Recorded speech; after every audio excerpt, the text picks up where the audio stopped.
മണ്ണിട്ട് മൂടിക്കഴിഞ്ഞു. എന്നിട്ടതിന്റെ മുകളിൽ 2 ചെടികൾ അടയാളം വെക്കണമല്ലോ. എന്റെ പ്രിയമുള്ളവരെ, അവസാനം 2 ചെടികൾ അടുത്തവന്റെ കബറിൽ നിന്ന് അനുവാദമില്ലാതെ മറ്റൊരു തന്റെ കബറിൽ നിന്ന് ഒടിച്ചിട്ട് മാതാപിതാക്കളുടെ നെഞ്ചത്ത് 2 പേരുടെയും അതാ തലയുടെ ഭാഗത്തും കാലിന്റെ ഭാഗത്തും ഓരോ ചെടികൾ നട്ടിട്ട് എല്ലാവരും പറയുന്നു മഅസ്സലാമ.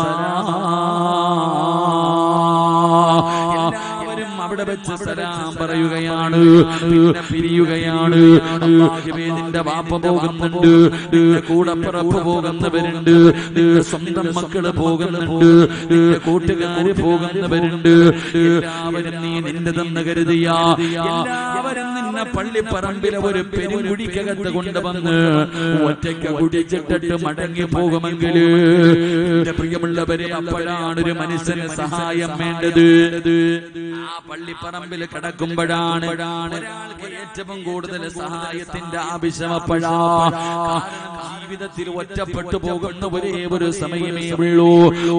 ഒരു സമയത്ത് മാത്രമേ ഞാനും നിങ്ങളും ഏകാന്തനാകൂ. പള്ളിപ്പറമ്പിലാ, ആരും അവിടെ കൂടെ വരില്ല, വാപ്പ വരൂല. എന്റെ പൊന്നുമകനെ പിരിയാതെ എനിക്ക് 1 മിനിറ്റ് പോലും കഴിയില്ല എന്ന് പറഞ്ഞ് ഇന്ന് വരെ ഒരു വാപ്പയും തന്റെ മക്കളുടെ കബറിന്റെ ചാരത്തിരിക്കാറില്ല, ഉമ്മയും ഇരിക്കാറില്ല, ഒരു ഭർത്താവും ഇരിക്കാറില്ല, ഒരു ഭാര്യയും ഇരിക്കാറില്ല, ഒരു കൂടപ്പിറപ്പും ഇരിക്കാറില്ല, ഒരു ആത്മാർത്ഥ സുഹൃത്തുക്കളും ഇരിക്കാറില്ല. എല്ലാവരും പള്ളിപ്പറമ്പിൽ കൊണ്ടുവന്ന് കുടിക്കകത്തിട്ടിട്ട് എല്ലാവരും പിരിഞ്ഞു പോകുമ്പോ എന്റെ പ്രിയമുള്ളവരെ, അവരാണോ കൂട്ടുകാര്? അവരാണോ കൂട്ടുകാര്? അതുകൊണ്ട് എന്റെ പ്രിയപ്പെട്ടവരോട് പറയുകയാണ്, ആരാണ് കൂട്ടുകാരെന്നറിയുമോ? ആരാണ് കൂട്ടുകാരെന്നറിയുമോ? മഹാനായ നബി മുഹമ്മദ് മുസ്തഫ സല്ലല്ലാഹു അലൈഹി വസല്ലമ തങ്ങള് അല്ലാഹുവിന്റെ പ്രവാചകൻ അവിടുന്ന് ചില കൂട്ടുകാരെ പറഞ്ഞു തരികയാണ്. ചില നല്ല കൂട്ടുകാരെ അല്ലാഹുവിന്റെ പ്രവാചകൻ പറഞ്ഞു തരികയാണ്.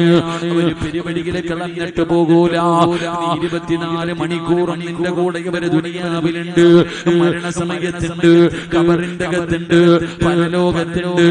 നാളെ പടച്ചറപ്പിന്റെ സ്വർഗം വരെ നിന്റെ കയ്യിൽ പിടിച്ച് നിന്നെ കൊണ്ടുപോകുന്ന ചില കൂട്ടുകാരുണ്ടെന്ന് അഷ്റഫുൽ ഖൽഖ് നബി മുഹമ്മദ് മുസ്തഫ സല്ലല്ലാഹു അലൈഹി വസല്ലം. സുഹൃത്തുക്കളില്ലാത്ത ആരെങ്കിലും ഉണ്ടോ?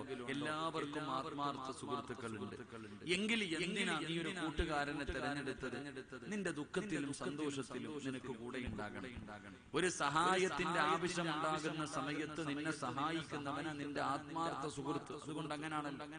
എന്നാ നിങ്ങൾ ചിന്തിക്ക്, സിറാജ് ജീവിതത്തിൽ ഒറ്റപ്പെട്ടു പോകുന്ന ഒരേ ഒരു സ്ഥലമേ ഉള്ളൂ.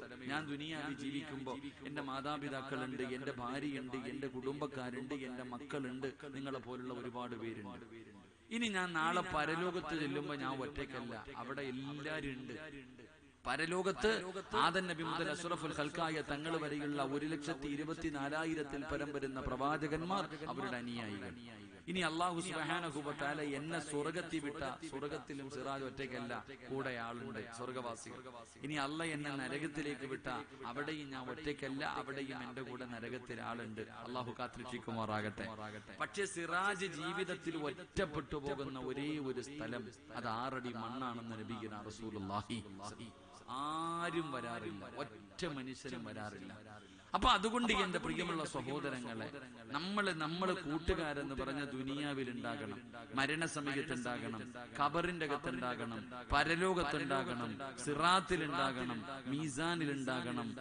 അള്ളാഹുവിന്റെ സ്വർഗത്തിലേക്ക് കൊണ്ടുപോകുന്ന ചില കൂട്ടുകാർ നമുക്കുണ്ടാകണം. അള്ളാഹു ആ കൂട്ടുകാരിൽ എന്നെയും നിങ്ങളെയും അള്ളാഹു ഉൾപ്പെടുത്തി അനുഗ്രഹിക്കുമാറാകട്ടെ. എന്റെ പ്രിയമുള്ളവരെ, നമുക്ക് ചില കൂട്ടുകാരുണ്ട്. ആ കൂട്ടുകാര് സാധാരണ കട്ടം പിടിയും വലിച്ച് നടക്കണവരൊന്നുമല്ല. ആ കൂട്ടുകാരെന്ന് പറഞ്ഞാൽ അവര് കണ്ടുകുടിക്കൂല, വ്യഭിചരിക്കൂല, പലിശ തിന്നൂല, പാപം ചെയ്യൂല. ജനിച്ചത് മുതൽ മരിക്കുന്ന കാലം വരെ നല്ലതു മാത്രം ചെയ്യുന്നവരാണ് ആ കൂട്ടുകാരെന്ന് നബിയുനാ റസൂലുള്ളാഹി സ്വല്ലല്ലാഹു അലൈഹി വസല്ലം. അവരാരാ? അവർ അല്ലാഹുവിന്റെ മലക്കുകളാണെന്ന് നബിയുനാ റസൂലുള്ളാഹി സ്വല്ലം. അല്ലാഹുവിന്റെ മലക്കുകളെ നമ്മൾക്ക് കൂട്ടുകാരാക്കാൻ കഴിയണം. കാരണം നിങ്ങൾ ചോദിക്കും, ഉസ്താദെ മലക്കിനെ കൂട്ടുകാരാക്കാൻ പറ്റുമോ? നമ്മുടെ ജീവിതത്തിൽ നമ്മൾ ആദ്യമായിട്ട് പരിചയപ്പെട്ടത് മലക്കിനെയാണ്. ഞാൻ എന്റെ ഉമ്മയുടെ വയറ്റിൽ കിടന്നു. മാസങ്ങൾ മാത്രം പ്രായമുള്ളപ്പോ ഒരു മലക്ക എനിക്ക് റൂഹൂതിയത്. എന്റെ വയറ്റിന്റെ അകത്ത് വന്നിട്ട് എന്റെ റിസ്ക് എഴുതിയത് ഒരു മലക്ക.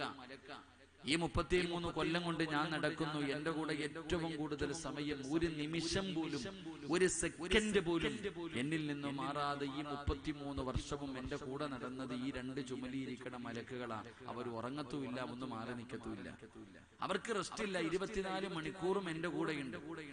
ഞാൻ മരിച്ചാൽ ആദ്യം കരയുന്നത് എന്റെ ഉമ്മയോ വാപ്പയോ ഭാര്യയോ മക്കളോ കൂട്ടുകാരോ അല്ല, മലക്കുകളാണ്. റസൂലുള്ളാഹി സ്വല്ലല്ലാഹു അലൈഹി വസല്ലമ തങ്ങൾ പറയുന്നു, നല്ല മനുഷ്യരുടെ റൂഹ് പിടിക്കുന്നതിന് വേണ്ടി മലക്കുകൾ കടന്നു വരുമ്പോ നമ്മുടെ ചുമലിൽ ഇരിക്കുന്ന മലക്കുകൾ കരയുമത്രേ. നമ്മുടെ ചുമലിൽ ഇരിക്കുന്ന മലക്കുകൾ കരയുകയാ, അല്ലാഹുവേ, ഒരു നല്ല മനുഷ്യൻ മരിച്ചു പോകുന്നല്ലോ അല്ലാ, നിങ്ങളുടെ കൂട്ടുകാരൻ പോകുകയാണല്ലോ അല്ലാ. മലക്കുകൾ കരയുമത്രേ. ആ സമയത്ത് അല്ലാഹു മലക്കുകളോട് പറയും, നിങ്ങൾ രണ്ടുപേരും ഖിയാമത്ത് നാൾ വരെ ഈ ഭൂമിയിൽ ഇരുന്ന് ഇബാദത്തെടുത്തു. ഖിയാമത്ത് നാൾ വരെ നിങ്ങൾ രണ്ടുപേരും ഈ ഭൂമിയിൽ ഇരുന്ന് ഇബാദത്തെടുക്കണം. ആ ഇബാദത്തിന്റെ പ്രതിഫലം നിങ്ങളുടെ ഈ കൂട്ടുകാരനുള്ളതാണ്. നമുക്ക് വേണ്ടി ഖിയാമത്ത് നാൾ വരെ മലക്കുകൾ ഭൂമിയിൽ ഇബാദത്ത് ചെയ്യും. അല്ലാഹു നമുക്ക് ഈമാൻ നൽകുമാറാകട്ടെ. നാളെ ഖബറിന്റെ അകത്തേക്ക് പോകുമ്പോ ആ ഖബറിന്റെ അകത്തും വരും. നാളെ പരലോകത്തേക്ക് എഴുന്നേക്കുമ്പോ ഖബറിന്റെ ചാരത്വം ഉണ്ടാകും. നമ്മളെ കൈ പിടിച്ച് സ്വർഗത്തിൽ കൊണ്ടുപോകാൻ അല്ലാഹു മലക്കുകൾ സ്നേഹിക്കുന്ന വിഭാഗത്തിൽ എന്നെയും നിങ്ങളെയും അല്ലാഹു ഉൾപ്പെടുത്തി അനുഗ്രഹിക്കുമാറാകട്ടെ. അതുകൊണ്ട് ഈ സദസ്സിലിരിക്കുന്ന ചിലരെ ഈ നാട്ടുകാർക്ക് എല്ലാവർക്കും അറിയൂല, നിങ്ങളെ ഈ നാട്ടിലെ എല്ലാവർക്കും അറിയില്ല. എങ്കിൽ ഈ സദസ്സിലിരിക്കുന്ന ചിലരെ സർവ്വ മലക്കുകൾക്കും പരിചയമുണ്ടെന്ന് നബിയനാ റസൂലുള്ളാഹി സ്വല്ലല്ലാഹു അലൈഹി വസല്ലം. അല്ലാഹുവിന്റെ മലക്കുകൾക്ക് നിന്റെ പേരറിയാം, നിന്റെ ശബ്ദം നല്ല പരിചയമാണ്. നിന്റെ ശബ്ദം പോലും, നിന്റെ പേരും, നിന്റെ കുടുംബവും, നിന്റെ എല്ലാ കാര്യങ്ങളും മലക്കുകൾക്ക് പോലും നല്ല പരിചയമുണ്ടെന്ന് നബിയനാ റസൂലുള്ളാഹി സ്വല്ലല്ലാഹു അലൈഹി വസല്ലം. അല്ലാഹു മലക്കുകൾ പരിചയപ്പെട്ടിരിക്കുന്ന, മലക്കുകൾ സ്നേഹിക്കുന്ന വിഭാഗത്തിൽ അല്ലാഹു എന്നെയും നിങ്ങളെയും ഉൾപ്പെടുത്തി അനുഗ്രഹിക്കുമാറാകട്ടെ. 8 വിഭാഗം ആൾക്കാരെ മലക്കുകൾക്ക് നല്ല പരിചയമാണ്. അതുകൊണ്ട് ഇൻഷാ അല്ലാഹ് ഇപ്പൊ 10 മണിയായി, 1 മണിക്കൂർ പറയാൻ പറ്റുന്ന അത്രയും പറയും. സന്തോഷത്തോടെ ദുആ ചെയ്ത് പിരിയും. അല്ലാഹു ഭാഗ്യം നൽകുമാറാകട്ടെ. നിങ്ങളൊക്കെ ഇരിക്കൂലേ? നിങ്ങൾക്ക് ആർക്കെങ്കിലും ഞാൻ പൈസ തരാണ്ടോപ്പാ, എന്തെങ്കിലും തരാനുണ്ടോ? നിങ്ങളുടെ ഇരുത്തം കണ്ടപ്പോ എന്നെ എന്തോ വെട്ടിക്കൊന്ന് തിന്നാനുള്ള ഇരിപ്പിരിക്കണം. ഞാനെന്തോ നിങ്ങളോട് കൊലക്കുറ്റം ചെയ്തോ ദ്രോഹം ചെയ്തതുപോലെ ഇരിക്കണം. എല്ലാരും ഒന്ന് ചിരിക്കുമ്പോ ഒരു സദക്ക കൊടുക്കോ, ഒരു സദക്ക കൊടുക്കോ. ഇതിലെ വെള്ളത്തിൽ വീണ കോഴിയെ പോലെ ഇങ്ങനെ തണുത്ത് വിറച്ചിരിക്കണ പോലെ. അതണ്ട, എല്ലാരും സന്തോഷത്തോടെ ഇരിക്കും. അള്ളാഹു നമ്മുടെയൊക്കെ അവസാനം അള്ളാഹു നന്നാക്കി തരുമാറാകട്ടെ. അള്ളാഹു നമ്മുടെയൊക്കെ അവസാനം അള്ളാഹു നന്നാക്കി തരുമാറാകട്ടെ. അള്ളാഹു നല്ല മരണം നൽകി അനുഗ്രഹിക്കുമാറാകട്ടെ. അപ്പൊ ഈ കൂട്ടത്തിൽ മലക്ക് സ്നേഹിക്കുന്ന ഒന്നാമത്തെ ആളാരാ? എന്താ അപ്പൊ നിങ്ങൾ കുറച്ചുപേര് അവിടെ നിൽക്കണേ? എന്തിനാ? ഇരിക്കാൻ കസേര ഇല്ലാഞ്ഞിട്ടാ അതോ സംഘാടകരായിട്ട്? എല്ലാരും ഇരിക്കപ്പാ. സാധാരണ എല്ലാരും നിന്നാ വഴുത് പറയണേ, ഞാനും ഇരുന്നില്ലേ. അപ്പൊ പിന്നെ നിങ്ങൾ എല്ലാരും ഇരിക്കും ഇൻഷാ അല്ലാഹ്. സ്വർഗത്തിൽ എല്ലാരും ഇരിക്കും ഇൻഷാ അല്ലാഹ്. അള്ളാഹു നമ്മളെയൊക്കെ സ്വർഗവാസികളിൽ പെടുത്തുമാറാകട്ടെ. അള്ളാഹു സ്വർഗവാസികളിൽ പെടുത്തുമാറാകട്ടെ. സ്വർഗത്തിൽ പോകണമെന്ന് ആഗ്രഹമുള്ളവരൊക്കെ ഒന്ന് കൈവക്കുക. അവിടെ അരക്കയ്യന്മാരും ഒന്നും എടുക്കത്തില്ല കേട്ടാ. പൊക്കുവാണെങ്കിൽ നല്ലതുപോലെ പൊക്കണം. സ്വർഗത്തിൽ പോകാൻ ആഗ്രഹമുള്ളൂ. ചിലപ്പോ ഈ കൈ പൊക്കിയതിന്റെ പേരിലായിരിക്കും പോണേ. വാപ്പ നീ മസിൽ പിടിച്ചിരി, ചിലപ്പോ ഇതിന്റെ പേരിലായിരിക്കും അള്ള വലിച്ച് താഴെ ഇടുന്നത്. അങ്ങനെ ഉണ്ടല്ലോ. ചാകാൻ കിടന്ന ഒരു നായിക്ക് വ്യഭിചാരിയായ പെണ്ണ് കുടിക്കാൻ വെള്ളം കൊടുത്തപ്പോ അള്ളാഹു സ്വർഗം കൊടുത്തെന്ന് നബി മുഹമ്മദ് മുസ്തഫ സല്ലല്ലാഹു അലൈഹി വസല്ലം. അതുകൊണ്ട് അവിടെ പോണെങ്കിൽ വലിയ ആനക്കാരിയൊന്നും വേണ്ട. ചിലപ്പം സിമ്പിൾ ആയിട്ടുള്ള കാര്യം കൊണ്ടും പോകും. അള്ളാഹു ഈ കൈ പൊക്കിയതിന്റെ ബർക്കത്ത് കൊണ്ടെങ്കിലും നമ്മളെ രക്ഷപ്പെടുത്തുമാറാകട്ടെ. പരിശുദ്ധമായ ഖുർആനിലെ ഒരു സൂറത്ത് ഓതിയാ മതി. അള്ളാഹുവിന്റെ വിശുദ്ധമായ ഖുർആനിലെ ഒരു സൂറത്ത് എല്ലാവരും ഓതിയ 500 ആയത്തൊന്നും ഇല്ല, 6 ആയത്തേ ഉള്ളൂ. 6 ആയത്തുള്ള ഒരു സൂറത്ത് ഓതേണ്ട രീതിയിൽ ഓതിയാൽ അള്ളാഹു സ്വർഗം തരുമെന്ന് നബിയുനാ റസൂലുള്ളാഹി സ്വല്ലല്ലാഹു അലൈഹി വസല്ലം. അതുകൊണ്ട് എന്റെ പ്രിയമുള്ള സഹോദരങ്ങളെ, മലക്കുകളെ സ്നേഹിക്കുന്ന ഒന്നാമത്തെ മനുഷ്യനാരാ? മഹാനായ അഷ്റഫുൽ ഖൽഖി നബി മുഹമ്മദ് മുസ്തഫ സ്വല്ലല്ലാഹു അലൈഹി വസല്ലമ തങ്ങളും ജിബ്രീൽ അലൈഹിസ്സലാമും രണ്ടുപേരും ഇങ്ങനെ സംസാരിച്ചു കൊണ്ടിരിക്കുകയാണ്. രണ്ടുപേരും ഇങ്ങനെ പരസ്പരം സംസാരിച്ചു കൊണ്ടിരിക്കുമ്പോൾ പ്രവാചകൻ സ്വല്ലല്ലാഹു അലൈഹി വസല്ലമ തങ്ങളുടെ മുന്നിലൂടെ ഒരു പാവപ്പെട്ട ചെറുപ്പക്കാരൻ ഇങ്ങനെ നടന്നു പോവാ. ഇങ്ങനെ നടന്നു പോകുന്ന റോഡിലൂടെ നോക്കുമ്പോ റോഡിലൂടെ ഒരാൾ നടന്നു പോകുന്നത് പോലെ രണ്ടുപേരും പ്രവാചകനും ജിബ്രീൽ അലൈഹിസ്സലാമും സംസാരിച്ചു കൊണ്ടിരിക്കുമ്പോൾ ഒരു ചെറുപ്പക്കാരൻ ഇങ്ങനെ നടന്നു പോകുന്നു. ആ സമയത്ത് പ്രവാചകൻ സല്ലല്ലാഹു അലൈഹി വസല്ലമ തങ്ങളോട് ജിബ്രീൽ എന്ന് പറയുന്ന മലക്ക് ചോദിക്കുകയാ, ആ പോകുന്നത് അബൂദറല്ലേ നബിയെ? ഒരൊറ്റ ചോദ്യം. ഞാൻ നിങ്ങളുടെ നാട്ടുകാരനല്ല, ഈ നാട്ടിൽ ആരെയും എനിക്കറിയില്ല. ഞാൻ ഇങ്ങനെ വഴുത പറഞ്ഞുകൊണ്ടിരിക്കുമ്പോൾ റോഡിൽ കൂടെ ഒരാൾ പോയി, ഞാൻ ചോദിക്കാ പോണത് അബൂബക്കറല്ലേടാ? അപ്പൊ സ്വാഭാവികമായിട്ട് നിങ്ങൾ ചോദിക്കും, സിറാജ് ഉസ്താദെ ഓന്റെ പേര് നിങ്ങൾക്ക് എങ്ങനെ അറിയാം? അള്ളാഹുവിന്റെ പ്രവാചകൻ സല്ലല്ലാഹു അലൈഹി വസല്ലമ തങ്ങൾ ചോദിച്ചു ജിബ്രീലിനോട്, ആ പോകുന്ന ചെറുപ്പക്കാരന്റെ പേര് അബൂദറാണെന്ന് നിനക്ക് എങ്ങനെ അറിയാം? കാരണം ജിബ്രീലാ പറഞ്ഞേ. ജിബ്രീലാണ് സർവ്വ പ്രവാചകന്മാർക്കും വഹിയുമായിട്ട് വരുന്ന മലക്ക്, മുഖറബുൽ അംലാഖ് മലക്ക് ജിബ്രീൽ. ജിബ്രീൽ അലൈഹിസ്സലാമ ചോദിക്കുന്നത്, നബിയേ ആ പോകുന്നത് അബൂദറല്ലേ നബിയേ? അള്ളാഹുവിന്റെ പ്രവാചകന് വല്ലാത്ത അത്ഭുതമായി, മുത്തുനബിക്ക് വല്ലാത്ത അത്ഭുതമായി. അവിടുന്ന് ചോദിച്ചു, അബൂദർ നിനക്ക് ഈ ജിബ്രീൽ നിനക്ക് എങ്ങനെ അറിയാം എന്റെ അബൂദറിനെ? എങ്ങനാ നിനക്ക് ആ ചെറുപ്പക്കാരനെ പരിചയം? ആരാ നിനക്ക് പേര് പറഞ്ഞു തന്നത്? ആ സമയത്ത് അല്ലാഹുവിന്റെ പ്രവാചകനോട് ജിബ്രീൽ അലൈഹിസ്സലാം പറയുന്നു, യാ റസൂലല്ലാഹ്, അല്ലാഹുവിന്റെ നബിയേ, എനിക്ക് മാത്രമല്ല അല്ലാഹുവിന്റെ പ്രവാചകനോട് പറയുന്നു, ഇന്നഹു ലഫീ മലകൂതി സമാവാതി സബഇ അശ്റഫിൽ അർളി. പ്രവാചകനോട് പറഞ്ഞു കൊടുക്കുകയാണ്, നബിയേ എനിക്ക് മാത്രമല്ല ഈ ദുനിയാവിലെ ജനങ്ങൾക്ക് ആ ചെറുപ്പക്കാരനെ അറിയുന്നതിനേക്കാളും നല്ലതുപോലെ അല്ലാഹുവിന്റെ മലക്കുകൾക്ക് മുഴുവനും അബൂദർ എന്ന് പറഞ്ഞാൽ അറിയാ. അബൂദർ എന്ന് പറയുന്ന ചെറുപ്പക്കാരനെ എല്ലാവർക്കും നല്ല പരിചയമാണ്. അല്ലാഹുവിന്റെ പ്രവാചകന് വല്ലാത്ത അത്ഭുതമായി. കാരണം അബൂദർ ആരെന്നറിയുമോ? അല്ലാഹുവേ, മസ്ജിദ് നബവിയുടെ വെളിയിൽ കിടക്കുന്ന പാവപ്പെട്ടവനാണ്. ഒരു ദിവസത്തിൽ ഒരു നേരം പോലും പടച്ചവനെ കഴിക്കാൻ ഭക്ഷണമില്ലാത്ത, ധരിക്കാൻ ഒരു ജോഡി വസ്ത്രമല്ലാതെ മറ്റൊരു വസ്ത്രമില്ലാത്ത പാവപ്പെട്ടവനായ അബൂദർ എന്ന് പറയുന്ന ചെറുപ്പക്കാർ. ആ ചെറുപ്പക്കാരനെ കുറിച്ചാണ് മലക്ക് പറയുന്നത്, നിങ്ങൾക്ക് എല്ലാവർക്കും നല്ല പരിചയമാണ്. ആ ചെറുപ്പക്കാരനെ അറിയാത്ത ഒരു മലക്കുമില്ല. അല്ലാഹുവിന്റെ റസൂൽ അവിടുന്ന് ചോദിക്കുന്നു, ജിബ്രീലേ, എങ്ങനെയാണ് നിങ്ങൾക്ക് പരിചയമുള്ളത്? ഈ അബൂദറിനെ എങ്ങനെയാണ് നിങ്ങൾക്ക് പരിചയമുള്ളത്? യാ റസൂലല്ലാഹ്, മലക്കുകളെ സ്നേഹിക്കുന്ന ഒരു സ്വഭാവം ആ ചെറുപ്പക്കാരനുണ്ട്. മലക്കുകളെ സ്നേഹിക്കുന്ന ഒരു നല്ല ഗുണമാ ചെറുപ്പക്കാരനുണ്ട്. എന്റെ പ്രിയമുള്ളവരെ, ആ സ്വഭാവമുള്ളവരെ മലക്കുകളെ സ്നേഹിക്കുമെന്നാണ് മുത്തുനബി അവിടെ നിന്ന് പറയുകയാണ്. അതാ ജിബ്രീൽ പറയുന്നു, നബിയേ, ആ ചെറുപ്പക്കാരൻ ഒരു പരിത്യാഗിയാണ് നബിയേ. ആ ചെറുപ്പക്കാരൻ ഒരു പരിത്യാഗിയായിരുന്നു. പച്ച മലയാളത്തിൽ പറഞ്ഞ ദുനിയാവിനെ വലിച്ചെറിഞ്ഞിട്ട് ആഖിറത്തിനെ സ്നേഹിച്ചവനാ. ആഖിറത്തിന് വേണ്ടി ജീവിക്കുന്ന ചെറുപ്പക്കാരനാ. ആഖിറത്തിന് വേണ്ടി ജീവിക്കുന്ന ചെറുപ്പക്കാരനാ. ഈ ദുനിയാവിനോട് ആർത്തിയില്ല, ദുനിയാവിനോട് മോഹമില്ല, അല്ലാഹുവേ അധികാരത്തോട് ആഗ്രഹമില്ല, സമ്പത്തിനോട് ആഗ്രഹമില്ല, ഒന്നിനോടും യാതൊരു ആഗ്രഹവുമില്ല. ആ ചെറുപ്പക്കാരനൊറ്റ ആഗ്രഹമേ ഉള്ളൂ, പരലോകത്തെ രക്ഷപ്പെടണമെന്ന ചിന്തയോട്, സ്വർഗം കിട്ടണമെന്ന ആഗ്രഹത്തോടു കൂടി ജീവിച്ച ചെറുപ്പക്കാരനാ. അതുകൊണ്ടാണ് മലക്കുകളെ സ്നേഹിച്ചതെന്ന് പ്രവാചകൻ അവിടെ നിന്ന് പറയുമ്പോ, എന്റെ പ്രിയമുള്ള സഹോദരാ, നമ്മൾ നേരെ തിരിച്ചാണല്ലോ.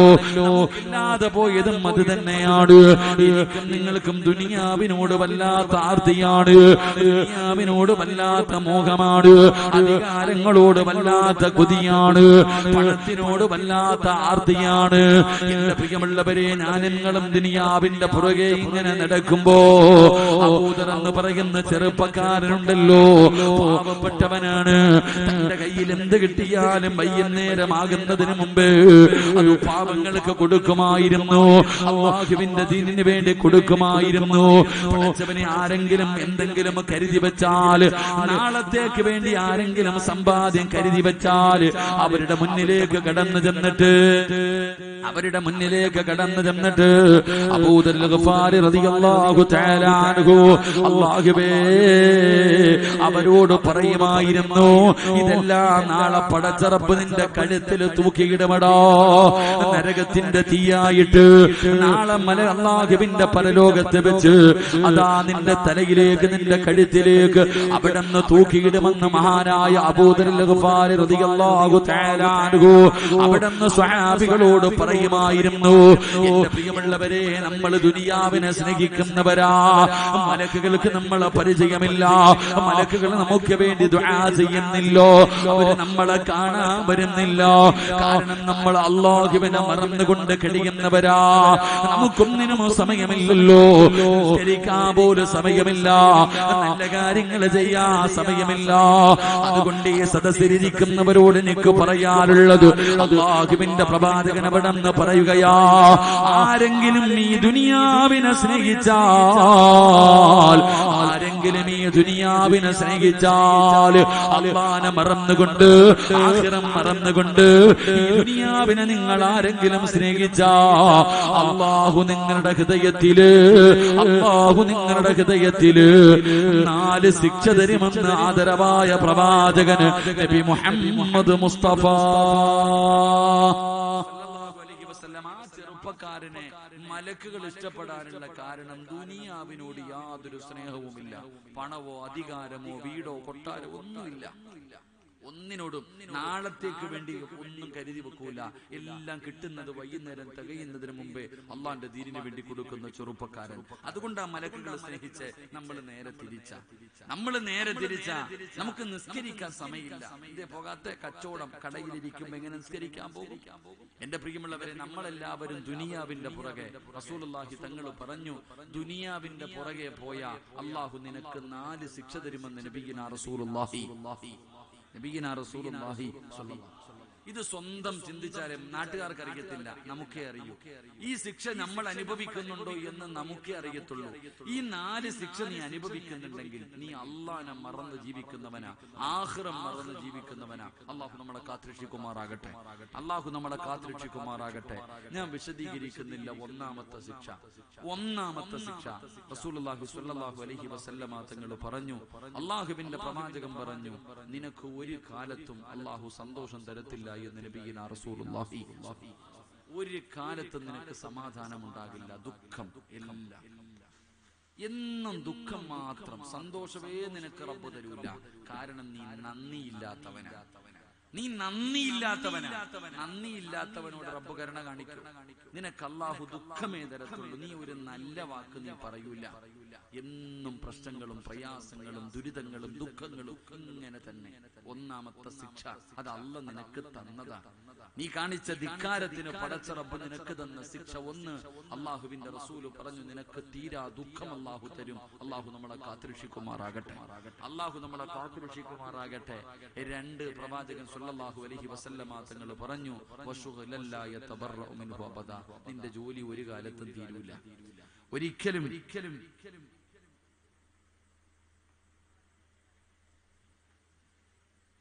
ഒരു കാലത്തും നിന്റെ ജോലി തീരൂല. നിനക്ക് ഉറങ്ങാൻ സമയമില്ല, ഭക്ഷണം കഴിക്കാൻ സമയമില്ല, മക്കളെ സ്നേഹിക്കാൻ സമയമില്ല, നിസ്കരിക്കാൻ സമയമില്ല, സ്വന്തം പെണ്ണുമ്പിളുടെ കൂടെ കിടപ്പറയിൽ കിടക്കാൻ സമയമില്ല. ഒന്നിനും നിനക്ക് സമയം ഉണ്ടാവില്ല. നീ ഇങ്ങനെ കറങ്ങും. യന്ത്രങ്ങൾ കറങ്ങുന്നത് പോലെ അല്ലാഹു നിന്നെ കറക്കും. മനുഷ്യ, ഒന്നിനും നിനക്ക് സമയം കിട്ടൂല. നീ ഇങ്ങനെ ഓടിച്ചാടി നടക്കും. ജോലി. ഇത് തന്നെ. നിന്നെ കബറി കൊണ്ടുവച്ചാലും നിന്റെ ജോലി തീരൂല. ഇത് അല്ലാഹു നിനക്ക് തന്നിരിക്കുന്ന പണിഷ്മെന്റ് ആണെന്ന് നബിയിനാ റസൂലുള്ളാഹി സ്വല്ലല്ലാഹു അലൈഹി വസല്ലം. 3 ഉസ്താദേ, ഞാൻ എന്ത് ബിസിനസ് തുടങ്ങിയാലും നന്നാവുന്നില്ല, ഞാൻ എന്ത് തുടങ്ങിയാലും രക്ഷപ്പെടുന്നില്ല. നിനക്ക് അല്ലാഹു ഒരു കാലത്തും നിന്റെ ദാരിദ്ര്യം മാറത്തില്ലെന്ന് നബിയിനാ റസൂലുള്ളാഹി. അല്ലാഹുവിനെ നീ മറന്നാൽ, ആഖിറം നീ മറന്നാൽ, അല്ലാഹു തരുന്ന 3ാമത്തെ ശിക്ഷ ദാരിദ്ര്യം ഒരു കാലത്തും മാറൂല. എന്നും ദാരിദ്ര്യം. അല്ലാഹു നമ്മളെ കാത്തുരക്ഷിക്കുമാറാകട്ടെ. 4, ഈ ലോകം മുഴുവനും നിന്റെ കൈ കൊണ്ടുവച്ചാലും നിന്റെ ആർത്തി തീരൂല. എത്ര കിട്ടിയാലും തികയൂല. ആർത്തി വീണ്ടും വാരിക്കൂട്ടാൻ. നിന്റെ ആർത്തി ഒരു കാലത്തും മാറില്ല. എത്ര കിട്ടിയാലും തികയാത്ത ആർത്തി ഖബർ വരെ ഉണ്ടാകും. അല്ലാഹു കാത്തുരക്ഷിക്കുമാറാകട്ടെ. ഈ 4 ശിക്ഷ അല്ലാഹു നിനക്ക് തരുമെന്ന് പ്രവാചകൻ പറയുമ്പോ എന്റെ പ്രിയമുള്ള സഹോദരങ്ങളെ ചിന്തിച്ചു നോക്കി. 4 അനുഭവിക്കുന്നവർ ഇത് നാലും അനുഭവിക്കുന്നവർ ഈ സദസ്സിൽ ഉണ്ടാകും. അള്ളാഹു ഈമാൻ തരുമാറാകട്ടെ. പക്ഷെ അബൂദർ എന്ന് പറയുന്ന ചെറുപ്പക്കാരൻ അങ്ങനല്ല. ആരെങ്കിലും സമ്പാദ്യം കൂട്ടിവെക്കുന്നത് കണ്ട വീടിന്റെ മുന്നിൽ പോകും. 2 നില കെട്ടിയ വലിയ വീട് പണിത പോയിട്ട് പറയും, എന്തിനാടാ ഇതൊക്കെ വാരിക്കൂട്ടി വെക്കണേ, നാളെ റബ്ബ് നിന്റെ കഴുത്തിൽ തൂക്കിയിടും. സത്യം തന്നെയാ പറഞ്ഞ, ആർക്കും കൊടുക്കൂലല്ലോ. ആർക്കും 5 നയാ പൈസ പള്ളിക്കാണെങ്കിലും മദ്രസയ്ക്കാണെങ്കിലും ഏത് നല്ല കാര്യത്തിന് ചോദിച്ചാലും കൊടുക്കാതെ പരിശുദ്ധമായ റമദാൻ നമ്മിൽ നിന്ന് വിട പറഞ്ഞു പോയി. അള്ളാഹു സ്വീകരിക്കുമാറാകട്ടെ, അള്ളാഹു സ്വീകരിക്കുമാറാകട്ടെ. സക്കാത്ത് കൊടുത്ത എത്ര പേരുണ്ട്? സമ്പത്തിന്റെ സക്കാത്ത് കൊടുത്തവർ, സ്വർണത്തിന്റെ സക്കാത്ത് കൊടുത്തവർ എത്ര പേരുണ്ട്? എന്റെ പ്രിയമുള്ളവരെ, ചെലമാക്കാൻ പറഞ്ഞ എല്ലാവർക്കും അങ്ങോട്ട് വിടാൻ, ഇങ്ങോട്ട് വാങ്ങാൻ മാത്രമേ അറിയൂ.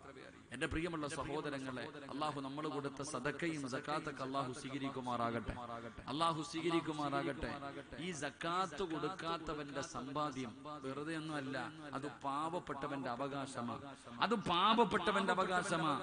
ആ പാവപ്പെട്ടവന്റെ അവകാശം നീ കൊടുത്തില്ലെങ്കിൽ 7 രീതിയിൽ നിന്റെ സമ്പാദ്യം നഷ്ടപ്പെട്ടു പോകുമെന്ന് മഹാനായ സയ്യിദുന അബൂബക്കർ സിദ്ദീഖ് റളിയല്ലാഹു തആല അൻഹു, അല്ലാഹു നമ്മളെ കാത്തുരക്ഷിക്കുമാറാകട്ടെ. സക്കാത്ത് കൊടുക്കാത്തവന്റെ മുതല് എങ്ങനെ നശിക്കും? 7 രീതിയിൽ. 7 രീതി പറയുന്നുണ്ട്. ആ 7 ഏതെങ്കിലും ഒരു വിഭാഗത്തിൽ നീ ഉണ്ടാക്കി വെച്ചത് മുഴുവനും നഷ്ടപ്പെട്ടു പോകും. അള്ളാഹു കാത്തുരക്ഷിക്കുമാറാകട്ടെ, അള്ളാഹു കാത്തുരക്ഷിക്കുമാറാകട്ടെ. ആ 7 രീതി പറഞ്ഞു തരട്ടെ, ആ 7 രീതി പറഞ്ഞു തരട്ടെ. ആർക്കും കൊടുക്കാതെ വെച്ചിരിക്കുന്നത് മുഴുവനും നശിച്ചു പോകുന്ന ഒരു 7 രീതി പറഞ്ഞു തരട്ടെ. വേണോന്ന് ആഗ്രഹമുള്ളവരൊന്ന് കൈവക്കിക്കുക. ആ 7 എണ്ണം കേൾക്കാൻ. സക്കാത്ത് കൊടുക്കാത്തവന്റെ നെഞ്ചിന്ന് പൊട്ടും. സക്കാത്ത് കൊടുക്കാത്തവന്റെ നെഞ്ചിപ്പോ പൊട്ടും. പലരും ഇപ്പൊ ചിരിക്കും. അള്ളാഹു കാത്തുരക്ഷിക്കുമാറാകട്ടെ, അള്ളാഹു കാത്തുരക്ഷിക്കുമാറാകട്ടെ.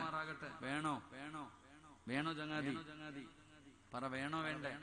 വേണം. എണ്ണിക്ക 1. അബൂബക്കർ സിദ്ദീഖ് റളിയല്ലാഹു തആല അൻഹു പറയുന്നു 1. എന്റെ പ്രിയമുള്ള സഹോദരങ്ങളെ, സക്കാത്ത് കൊടുക്കാത്തവന്റെ സമ്പാദ്യം 1. അവിടെന്ന് പറയുന്നുണ്ട് അക്രമികളായ ഭരണാധികാരികൾ അല്ലാഹു നിനക്ക് തരും, എല്ലാം കൊണ്ടുപോകും. സത്യം തന്നെ.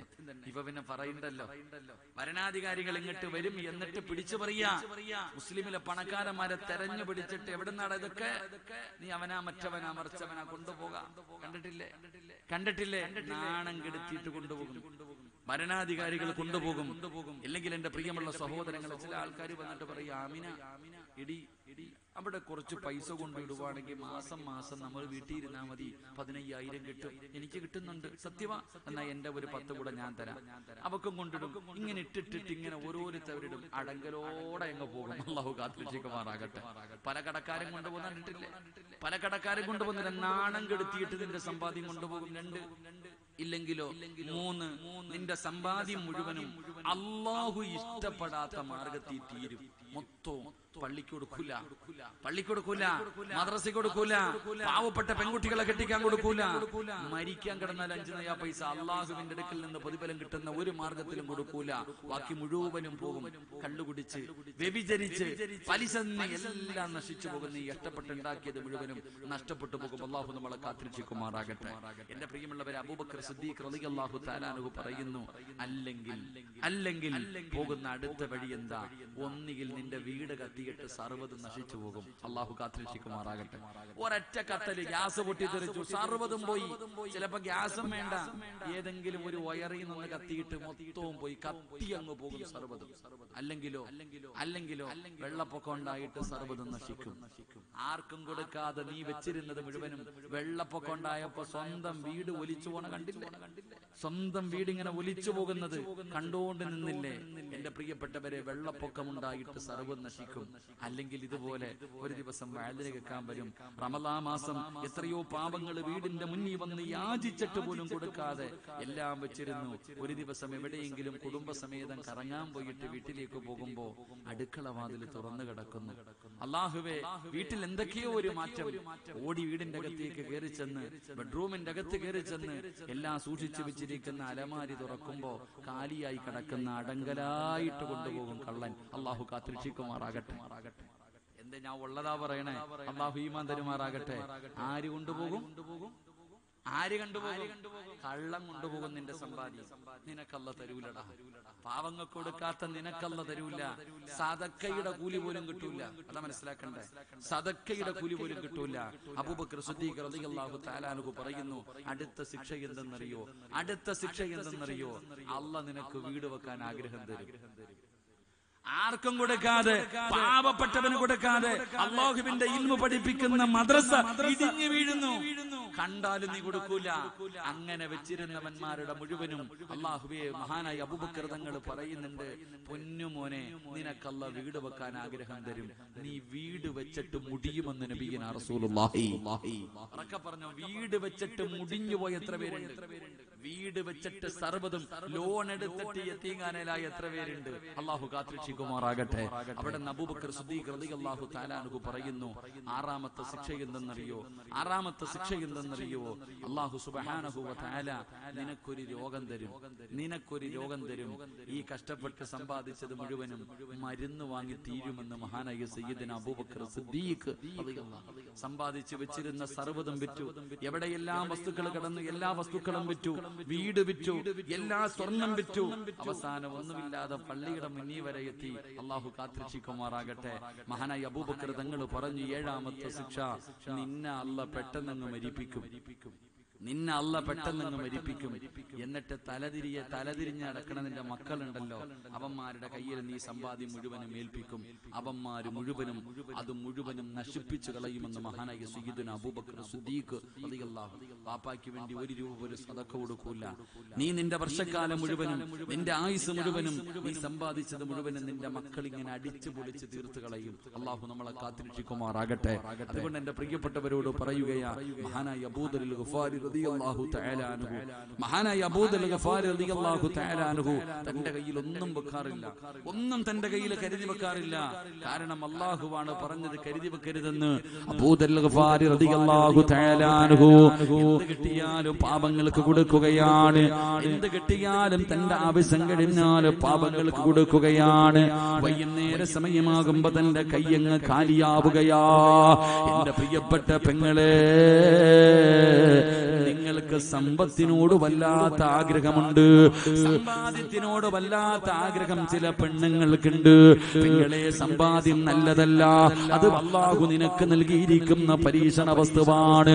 എന്റെ പ്രിയപ്പെട്ട പെങ്ങളെ, നിനക്ക് സ്വർഗം വേണോ? മഹാനായ നബി മുഹമ്മദ് മുസ്തഫ സല്ലല്ലാഹു അലൈഹി വസല്ലമ തങ്ങളുണ്ടല്ലോ, ഒരിക്കൽ അല്ലാഹുവിന്റെ പ്രവാചകൻ നടന്നു പോകുന്ന ഒരു പാവപ്പെട്ട പെണ്ണിനെ കാണിച്ചിട്ട് സ്വഹാബി വനിതകളോട് അല്ലാഹുവിന്റെ പ്രവാചകന് പറഞ്ഞു കൊടുത്തു, ആ പോകുന്ന പെണ്ണ് സ്വർഗത്തിന്റെ അവകാശിയാണ്. ആ പോകുന്ന പെണ്ണ് സ്വർഗത്തിന്റെ അവകാശിയാണ്. അല്ലാഹുവിന്റെ റസൂൽ എന്ന് പറയുമ്പോ സ്വഹാബി വനിതകളായ പെണ്ണുങ്ങൾ ഇറങ്ങി ഓടുകയാണ്. ഓടി ചെന്നിട്ട് ചോദിക്കുന്നു, പെണ്ണേ, നീ സ്വർഗത്തിന്റെ അവകാശിയാണെന്ന് അല്ലാഹുവിന്റെ പ്രവാചകന് പറഞ്ഞിട്ടുണ്ട്. അതുകൊണ്ട് നീ എന്ത് നല്ല കാര്യമാണ് ചെയ്യുന്നത്? നിനക്ക് സ്വർഗം കിട്ടാൻ എന്ത് സൽക്കർമ്മമാണ് നിന്റെ ജീവിതത്തിൽ നീ ചെയ്യുന്നത്? ആ സമയത്ത് ആ പെണ്ണ് പറഞ്ഞത് എന്തെന്നറിയുമോ? രാവിലെ എന്റെ ഭർത്താവ് വിറക് വെട്ടുന്നതിന് വേണ്ടി വീടിന്റെ വെളിയിലേക്ക് ഇറങ്ങുമ്പോൾ എന്റെ പ്രിയപ്പെട്ട ഭർത്താവ് വിറക് വെട്ടുകാരനാണ്. ജോലിക്ക് വേണ്ടി വീട്ടിൽ നിന്ന് പുറത്തേക്ക് ഇറങ്ങുമ്പോ ഭർത്താവിന്റെ കയ്യിൽ പിടിച്ചിട്ട് ഈ പെണ്ണ് പറയുമായിരുന്നു, ഇക്കാ വൈകുന്നേര സമയം ഈ വീട്ടിലേക്ക് കടന്നു വരുമ്പോ ഹറാമായ പൈസ കൊണ്ടുവരരുത്, പലിശ പൈസ കൊണ്ടുവരരുത്, പറ്റിച്ച പണം കൊണ്ടുവരരുത്, പലിശ പൈസ കൊണ്ടുവരരുത്, ലോട്ടറി എടുത്തതുമായി കടന്നു വരരുത്. അല്ലാഹുവേ, ഹറാമായ ഒന്നും ഈ വീട്ടിലേക്ക് കൊണ്ടുവരല്ലേ എന്ന് രാവിലെ ജോലിക്ക് പോകുന്ന ഭർത്താവിന് ഓർമ്മപ്പെടുത്തുന്ന പെണ്ണിന് സ്വർഗമുണ്ടെന്ന് നബി മുഹമ്മദ് മുസ്തഫ സല്ലല്ലാഹു അലൈഹി വസല്ലമ തങ്ങൾ പറയുമ്പോൾ, എന്റെ പ്രിയപ്പെട്ടവരെ, സ്കൂൾ തുറന്നിരിക്കുകയാണ്. ഏറ്റവും നല്ലതുപോലെ പഠിപ്പിക്കുന്ന സ്കൂളിലാണ് മക്കളെ കൊണ്ട് ചേർത്തിരിക്കുന്നത്. എന്നിട്ട് ഓരോ ഉമ്മയും മക്കളോട് പറഞ്ഞു കൊടുക്കുന്നത്, മോനെ നിസ്കരിക്കണമെന്നല്ല, മോനെ ഖുർആൻ ഓതണം ഓടണമെന്നല്ല. ആ മക്കളോട്, പിഞ്ചു മക്കളോട് വാപ്പയും ഉമ്മയും പറഞ്ഞു കൊടുക്കുകയാ, മോനെ നല്ലതുപോലെ പഠിക്കണമടാ, ഫസ്റ്റ് ക്ലാസ് വാങ്ങണമടാ, ഏറ്റവും കൂടുതൽ മാർക്ക് വാങ്ങേണ്ടത് നീയാണ്. എന്റെ പൊന്നുമോൻ നല്ലതുപോലെ പഠിക്കണം, എങ്കിലേ നല്ല ജോലി കിട്ടൂ, എങ്കിലേ നല്ല പണം കിട്ടൂ, നല്ല പണമുണ്ടെങ്കിലേ ജീവിക്കാൻ കഴിയൂ. ഇത് പറഞ്ഞു കൊടുക്കുന്നത് 10 വയസ്സുള്ള പൊന്നുമോരാടാ. എങ്കിൽ എന്റെ പ്രിയപ്പെട്ട മാതാപിതാക്കൾക്കറിയുമോ, മലക്കുകൾ സ്നേഹിച്ചിരുന്ന അബൂദർ എന്ന് പറയുന്ന ചെറുപ്പക്കാരനുണ്ടല്ലോ, ആ സ്വഹാബിയെ പോലെയാകണം ബാപ്പാ.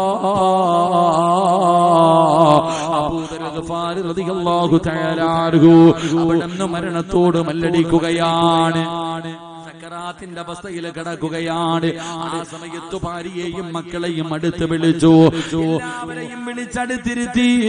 എന്നിട്ട് അബൂദർ റളിയല്ലാഹു തആല അൻഹു തന്റെ പൊന്നാര മക്കളോട് ചോദിക്കുകയാ, വാപ്പാനെ വെറുപ്പാണോ? എന്റെ മക്കൾക്ക് വാപ്പാനോട് ദേഷ്യമാണോ? വാപ്പ നിങ്ങൾക്ക് വേണ്ടിയൊന്നും കരുതി വെച്ചിട്ടില്ല, എന്റെ കയ്യിൽ തരാനൊന്നുമില്ല മക്കള്. കാരണം അല്ലാഹുവാണ് ഒന്നും കരുതി വെക്കരുതെന്ന് പറഞ്ഞിരിക്കുന്നത്. അതുകൊണ്ട് വാപ്പയുടെ കയ്യിൽ കിട്ടിയതെല്ലാം പാവങ്ങൾക്ക് കൊടുത്തു. നിങ്ങൾക്ക് വേണ്ടി ഞാനൊന്നും കരുതി വെച്ചിട്ടില്ല. വാപ്പാടെ ഇന്നത്തെ അവസ്ഥ എന്തെന്നറിയോ? വാപ്പ ഇന്ന് മരിച്ചു പോയാൽ കഫൻ തുണി വാങ്ങാനുള്ള 1 രൂപ പോലും എന്റെ കയ്യിലില്ല മക്കളെ. അബൂദർ ഗഫാരി റളിയല്ലാഹു തആല അൻഹു തന്റെ പിഞ്ചു മക്കളോട് മരണസമയത്തൊരു വാപ്പ പറഞ്ഞു കൊടുക്കുകയാണ്, മോനെ മരിച്ചു പോയാൽ